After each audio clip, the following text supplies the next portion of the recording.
हर हर महादेव। गुरुवार व्रत कथा। गुरुवार के दिन करें यह उपाय। शीघ्र विवाह होने के उपाय। पूर्णिमा को बड़ वृक्ष की 108 परिक्रमा देने से भी विवाह बाधा दूर होती है। गुरुवार को बट पीपल के केले के वृक्ष पर जल चढ़ाने से विवाह बाधा दूर होकर शीघ्र विवाह योग्य बनता है। गुरुवार व्रत कथा। प्राचीन समय की बात है। किसी राज्य में एक बड़ा प्रतापी तथा दानी राजा राज्य करता था। वह प्रत्येक गुरुवार को व्रत रखता एवं भूखे और गरीबों को दान देकर पुण्य प्राप्त करता था। परंतु यह बात उसकी रानी को अच्छी नहीं लगती थी। वह ना तो व्रत करती और ना ही किसी को एक भी पैसा दान में देती थी और राजा को भी ऐसा करने से मना करती थी। एक समय की बात है। राजा शिकार खेलने को वन को चले गए थे।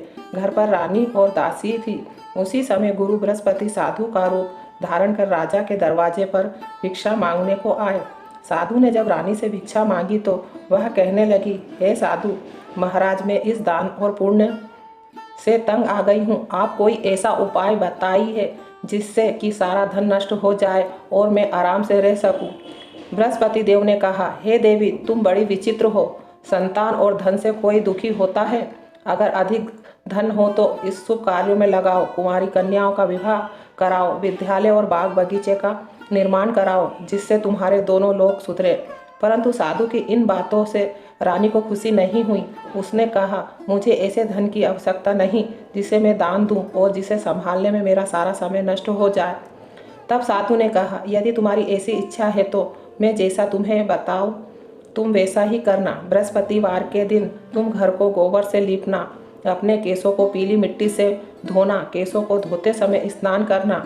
राजा से हजामत बनवाने को कहना। भोजन में मांस मदिरा खाना। कपड़ा धोबी के यहाँ धुलने डालना। इस प्रकार 7 बृहस्पतिवार करने से तुम्हारा समस्त धन नष्ट हो जाएगा।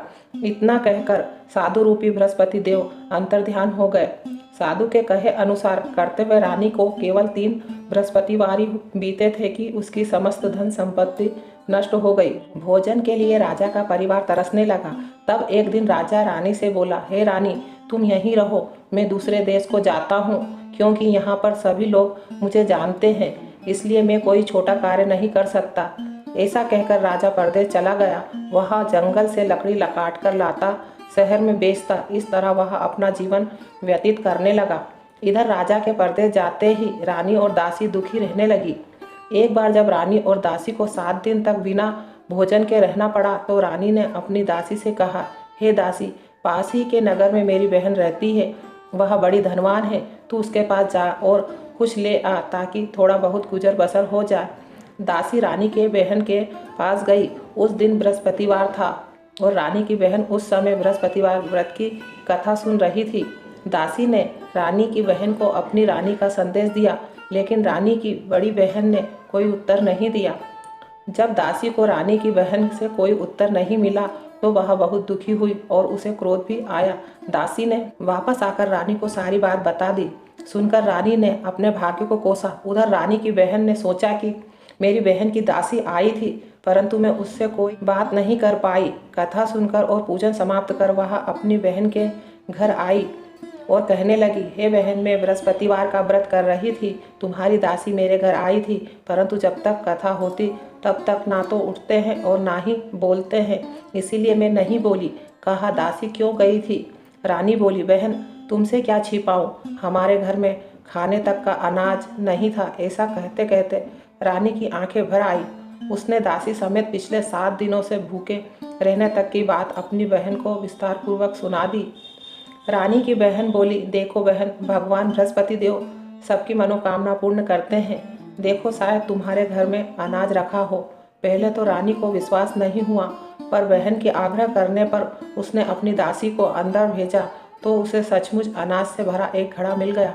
यह देखकर दासी को बड़ी हैरानी हुई। दासी रानी से कहने लगी, हे रानी, जब हमको भोजन नहीं मिलता तो हम व्रत ही तो करते हैं, इसीलिए क्यों ना इससे व्रत और कथा की विधि पूछ ली जाए ताकि हम भी व्रत कर सके।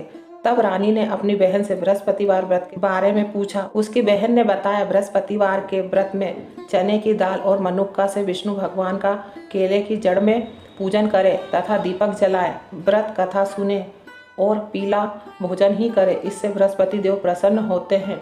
व्रत और पूजन विधि बतलाकर रानी की बहन अपने घर लौट आई। 7वें रोज बाद गुरुवार आया तो रानी और दासी ने निश्चय अनुसार व्रत रखा। घुड़साल में जाकर चना और गुड़ बीन लाई और फिर उसकी दाल से केले की जड़ तथा विष्णु भगवान का पूजन किया। अब पीला भोजन कहाँ से आए, इस बात को लेकर दोनों बहुत दुखी थी। चूंकि उन्होंने व्रत रखा था इसीलिए गुरुदेव उन पर प्रसन्न थे। इसीलिए वे एक साधारण व्यक्ति का रूप धारण कर 2 थाली में सुंदर पीला भोजन दासी को दे गए। भोजन पाकर दासी प्रसन्न हुई और फिर रानी के साथ मिलकर भोजन ग्रहण किया। उसके बाद वे सभी गुरुवार को व्रत और पूजन करने लगी। बृहस्पति भगवान की कृपा से उनके पास फिर से धन संपत्ति हो गया, परंतु रानी फिर से पहले की तरह आलस्य करने लगी। तब दासी बोली, देखो रानी, तुम पहले भी इस प्रकार आलस्य करती थी। तुम्हें धन रखने में कष्ट होता था, इस कारण सभी धन नष्ट हो गया और अब जब भगवान गुरुदेव की कृपा से धन मिला है तो तुम्हें फिर से आलस्य होता है। बड़ी मुसीबतों के बाद हमने यह धन पाया है, इसीलिए हमें दान पुण्य करना चाहिए, भूखे मनुष्यों को भोजन कराना चाहिए और धन को शुभ कार्यों में खर्च करना चाहिए, जिससे तुम्हारे कुल का यश बढ़ेगा, स्वर्ग की प्राप्ति हो और पितर प्रसन्न हो। दासी की बात मानकर रानी अपना धन शुभ कार्यों में खर्च करने लगी, जिससे पूरे नगर में उसका यश फैलने लगा। बृहस्पति व्रत कथा समाप्त। श्री शिवाय नमस्तुभ्यं। हर हर महादेव।